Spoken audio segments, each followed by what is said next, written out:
This is Thinking Tackle. I'm Adam Penning. Welcome to Walthamstow reservoirs in northeastern London.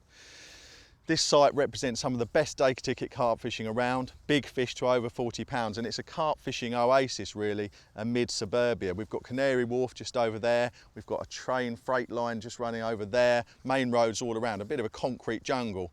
But here, feels secluded, it's very carpy, the lakes are mature, and as I said, they've got some very big fish in them.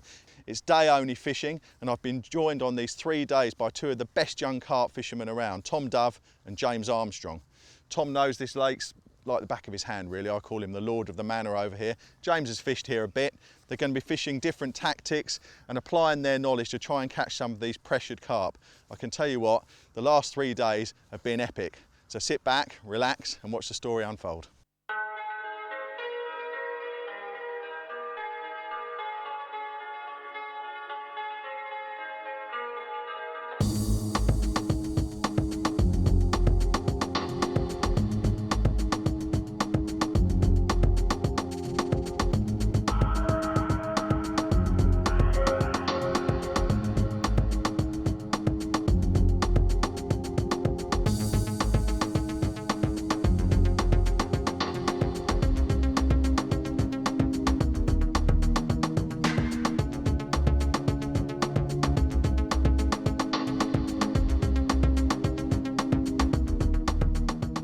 Okay, we're here in the South End, which is the name of the swim. It's one of the more noted ones on the 2 and 3. Tom, what's made you come in here?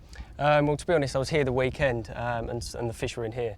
I fished up on the 3 in a different swim, but as I walked past, I saw fish shown in here and the guide caught a couple in here as well. So it was the place I sort of wanted to head for this morning. So a bit of homework there? Yeah, I think it's really good to know like sort of where you're heading at least in the morning, so you know you've got a swim that's possibly got some fish in it, and if they're not here then you always can move. So right, okay. And do you think, like, cause obviously you've got vast experience on here which we'll talk about, yeah, do you think that if they were here like 2 or 3 days they could stay here for quite a long time? Or yeah, especially when there's a wind like this, a westerly blows straight into this swim, right. and there's a lot of water here as well, so it's generally no reason for them to move. Right, okay. So yeah, if the wind's blowing in here they'll stay in here for days and days. So just briefly for the guys watching, you've got an out of bounds area to your left, yeah. Is that right? So it's not actually out of bounds, it's just no swims around there, so you can cast down there, oh, okay, but right. it's a sort of a bit of a safe area for them if people are just fishing short all the time. Nice. So you've got a nice bit of water to yourself. Your James is over there opposite. What are you doing out here? Where have you got your baits? I've got my right hand rod tight up against the island to a spot I know fishes well because of fishing in here previously, and I've got 2 rods out in open water where they generally sort of hold up. So hopefully they turn up there later on and we'll get a few bites in the open water rods. Well, you're on fish, aren't you? So we've seen yeah, there's a few fish out there on the surface, but they're not showing properly yet. So they usually turn up here about 1 or 2 in the evening. So right, okay. Hopefully they do that. Okay, well, it looks good for you, mate. We're going to go around and have a look at James's swim now. He's fishing a swim called Tea Party 2, which is up near the cut through between the 2 reservoirs. We'll look at why he's round there and how he's fishing it. Hello, James. Hi, Ad, all right? Nice to see you, mate. And you? So this is the famous Tea Party 2, is it? Yeah, it certainly is, yeah. Okay, what's going on? Looks nice. It looks lovely, yeah. I've just seen one actually. One popped his head out just off the snags that you can see over there. There's plenty of fish about. It was very, very sunny earlier, as you know, and they were cruising on the top. Yeah. So I'm definitely on fish. Whether they're feeding on the bottom as yet is another question, but we shall see.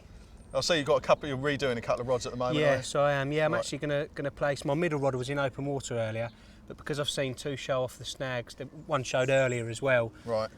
You never know, it might be a feeding area for them, so I'm going to have a rechuck. Okay. And, I'm not putting all my eggs in one basket. I've got 2 on snowman rigs and the other one's on a really, really small choddy, quite tight to the bottom. That's fished in lots of chod and silt, so that's just going to rest on top of all the debris. Right. The other 2 I'm actually fishing for more of a drop. I want a little bit of a firmer thud on the rod tip.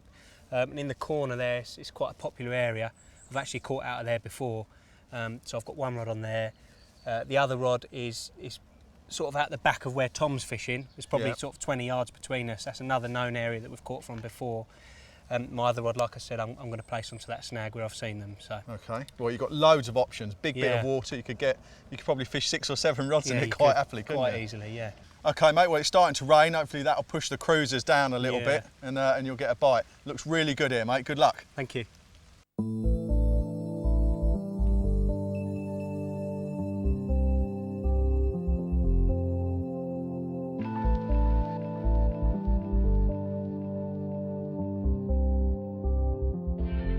day fishing at Walthamstow demands a certain style and organisation of your gear because it's very mobile. You could be in different swims. Obviously you're fishing from the barrow, you're not putting up a bivvy and fishing statically as we normally would when we're carp fishing. So organising your gear to fish that kind of way is quite a sort of skill, isn't it? It's a certain mindset that you have to get the best out of it. So, I mean, tell us a little bit about your setup and what you're doing to... Well, because you're here for a day, you don't actually need as much gear. I think people always take too much than they actually need anyway. So just cut it down to think of what you actually need. You need your 3 rods, obviously, maybe a small umbrella if it's going to rain, and a small low chair instead of your big bed chair. Right. And all that cuts it down massively no already. bed chair, no exactly, bivvy. yeah. So it's interesting what you said about a small brolly there, because I mean, you could use a normal carp brolly, but I've seen guys doing day sessions use like even little golf umbrellas, don't they? Yeah, exactly. Just use your mat to cover up all your gear. That's what I do. Put it on top of my barra, and just stand underneath a little brolly, or even just your rain max enough. Another thing I noticed, I don't know whether it's your age, but you've just got bottles of fizzy drink and that. I mean, there's no tea kit. Is that deliberate? Generally not. In the winter I do, because there's not as much chance of you moving, and a cup of tea in the winter is always nice, isn't it? Yeah. But no, I think the more gear you take, it's another thing that you've got to think, I've got to put on my barra and take it off, you know.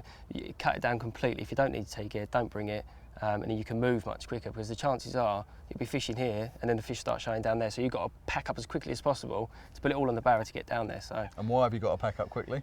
Because somebody else will get in there. Right, so everyone's very much on the ball, yeah. So everyone's looking constantly. So if you're the first one to see him, you want to be the first one on them as well, because there's nothing more annoying than getting to a swim and somebody's already gone in there. Absolutely, yeah, because you've packed up and left yours, and yeah, exactly. So lazy anglers are not going to be. I mean, in carp fishing generally, lazy anglers don't catch as much. But here, you've got to be really on your toes. Definitely, make the effort and make sure you're on the fish constantly. Right, okay. What about your rigs? Do you have, I noticed that we'll look at your rig setup later, but on your the end of your rig, are you using a quick change thing? Do you take your rigs off so you can just collapse your rods quickly? I leave my rigs on constantly, and if I'm putting them on the barra, I don't even break my rods down when I'm moving. So just put them on the barra, make sure you obviously don't break your tips when you lift your barra up. Yeah, I've done that. But yeah, a lot of the time my stuff's just chucked on my barra with the straps over, the rigs are just on my butt eyes, and off you go. Okay, and the other thing I noticed is you're talking about mobility and so on and being able to move quickly, but the other aspect of it, I suppose, is that from where you get your ticket to the end of the 3, I don't know, you probably know. It's a long way. I mean, very long way. Yeah, sometimes when you come in, you haven't got, like, say, you turn up at 10 o'clock in the morning because you can't get here early. Some people are taking the swims. You end up walking around the 2 and a 3. There's not anywhere you really fancy, so you go over the lower. Then you have a walk around the 1, and you're walking all day in the end. So, so yeah, make sure you travel light. So generally, so you're travelling light and you're being observant. Yeah. Do you find then, obviously, I mean, being on the fish is very important anyway, as we know, but showing fish on Walthamstow catchable fish? Definitely, yeah, 100%. They're feeding usually? Well, yeah, usually. They're just giving themselves away for where they are, aren't they? So whether they're feeding or not, you know that you're on a bunch of fish. Instead of just turning up and casting out, you're not fishing, are you? Excellent. So. Well, I can see from the look of you, you've been doing this style of fishing for quite a few years, and from the look of me, I need to do a bit of it. Yeah, nice one. Hard work, but pays off. Well, that was out of the blue, wasn't it, mate? Just when it was hot and still. To be honest, I was just about to reel in to cast a zig out. Well, and it's gone off the bottom, so it's really good sign, really good sign. It's kited right over your other line. So I want to just sort of get a bit of an idea about Walthamstow and its history, Tom. I mean, probably there's few people other than the people at work here that know as much about it as you, because you've been fishing here most of your life, haven't you? Yeah, it's probably since I was 14 or 15. That's when I. So how did you start off fishing here? Because I think you were living in another country, weren't you, when you started fishing here? My uncle was fishing here. He was actually fishing over the road on the Lower Maynard. And he said to me, I should come over here and give it a go. And I was fishing, I was living in Spain at the time. Right. But I was missing my fishing, so I'd work with my dad for a week or 2, get some money. Well, like doing building work or something? Yeah, get a flight over and then do a week here solid. My nan and granddad would bring me down here. Right. Sort of 5 days solid. I was knackered by the end of it. But yeah, I sort of done that for a year. So it was a lot of fishing time in here for me. So that was, what, you 14, did you say? No, well, yeah, I first started doing it when I was 14, and then the year I was probably 16 or 17 when I done a lot of time on here. Right, okay. So a massive, over the course of the years, a lot of history and information that you've gathered, and the fish you must know really well. I mean, some of them, I know you haven't caught all of them. We might talk about that big mirror, which is your dream carp, isn't he? Like your nemesis. And the common, to be honest. I can't believe I haven't caught at least one of the big 2, but that's just the way it goes sometimes, maybe one day. So how many carp do you, I mean, it's difficult, I know, because they're linked and all the reservoirs are joined to some degree, but have you got any idea of how many fish might be in here? I think there's probably about 250 fish in here. The two's about 15 acres, the three's Yeah. probably 12. Right. So they can be spread out, and you know by the end of the day that people have caught them down the other end of the three. People have caught them on the two. Ooh, just taking some light. Steady on, fella. So you know there's quite a lot of fish in here. Right. Okay. And I very rarely double up on fish, and I've caught a lot now. So there's a fair There's amount a of good carp head, in isn't here. there? And what about the sort of the size of the big fish, the stamp of them, average size, numbers of 30s, that To be sort of honest, thing? the average size used to probably be mid-20. Right. And now I think a lot of the fish have come through the pipe because the fish can swim underneath the road as well. Right. Through the pipes because all of the reservoirs are linked. So the fish stocks do change a little bit. So now we have got a few of the smaller fish from the one in here as well, which isn't a problem. But So more doubles than there used to be, but Yeah, there's a good head of 30s, aren't there? yeah, probably 30s I'd say, which is enough to go for. It keeps it exciting. Definitely. So what about this fish then? I don't know what he's doing. He's trying to get underneath this tree. He really sort of made a big wallow there, didn't he? I thought it sounded like a big fish, but I didn't see him at all. Didn't feel very heavy before, but now it does. I don't know whether he's Plodding got... now, isn't it?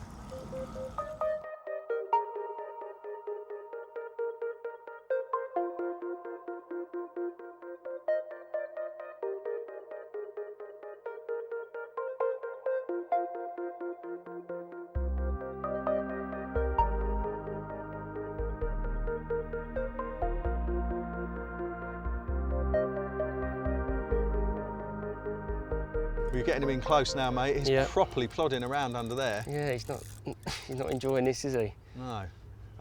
So tell us a bit about the big ones in here, Tom. There's two very big fish that live in these lakes, aren't there? Yeah, there's two. There's a mirror and a common, both over 40 pound. Right. The big common, called the big common, strangely enough, Right. has always been over 40 pound since even I started. And the big mirror has come through the last few years. And it's now actually taken over the common. It's now 45 pound. 45, Yeah, wow. which is So is that a it's- complex record or? Yeah, it is. Right. No, not a complex record, no, but a lake record. Right. Which is just a dream fish. It was actually one that Dan caught.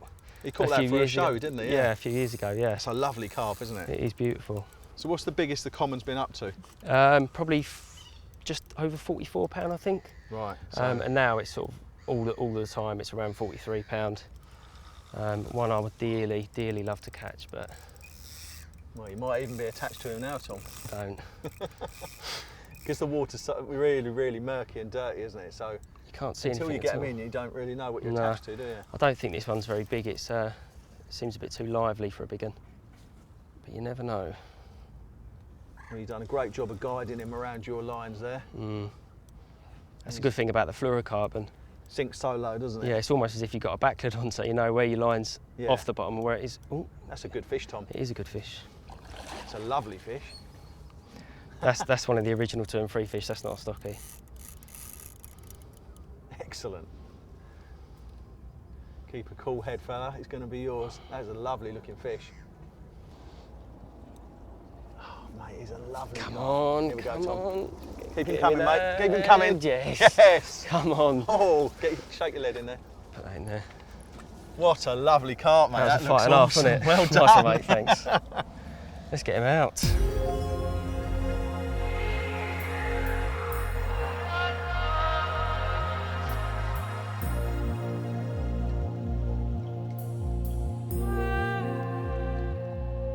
Well, there you go, £28, 4 ounces of really old, beautiful Walthamstow mirror. That's a typical Walthamstow fish, that is. One of the old originals, is it? Oh yeah, definitely one of the ones that have been in 2 and 3 for a while. This is definitely not Recognise one him? stuck. No, definitely not. No, there's a lot in here, sort of this size, so hopefully we can get another one. Well, the What a sun's beauty. just come out, it's got quite warm. Tom was just thinking about maybe putting a zig, but you stuck to your guns. And Yeah, I mean, I put some bait out this morning, and obviously they're eating it, so I'm going to stick with it. I'm not going to put zigs out, Right. just in case I'm sort of wasting a rod, but see how it goes. Good work, mate. It's a fantastic fish, brilliant. Thanks, mate.